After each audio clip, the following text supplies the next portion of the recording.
مثل سامری نیکو.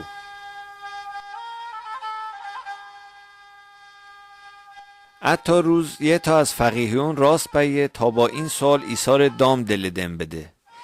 ایسا چه کارا کنم تا وارد بهشت جاویدان بویم؟ ایسا در جواب باوت در تورات چی بنوشته هسته؟ از اون چی فهمنی؟ جواب هدا خداونش خدا رو با تموم دل، با تموم جان، با تموم قوت و با تموم فکر دوست دار و همسایر واری دوست دار. عیسی باوت جواب درست هدایی این را انجام آده تا وارد بهشت جاویدان باوی.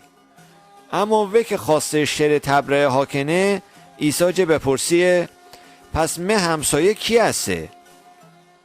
عیسی وره جواب هادا باوت حتی مردی از اورشلیم به اریها شیه، در راه به دست رازنون دکته.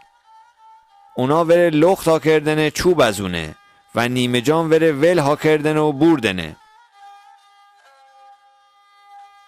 از قضا کاهنی از همون را رد بیه، اما وقتی ون چشم به اون مردی دکته شراره کجا کرده و حتی سمت دیگه جه برده.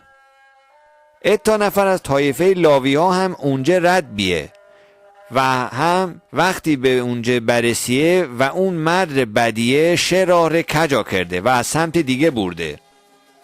اما حتی مسافر بیگانه سامری وقتی اونجا برسیه و اون مردی بدیه ون دل اون مردیس بسوته، پس ون پلی برده، ون زخمار شراب دشندیه و روغن بمالسته و اونا رو دوسته. بعد ورش اولاغ سر بیشته و به کاروانسرایی ببرده و ونج پرستاری ها کرده.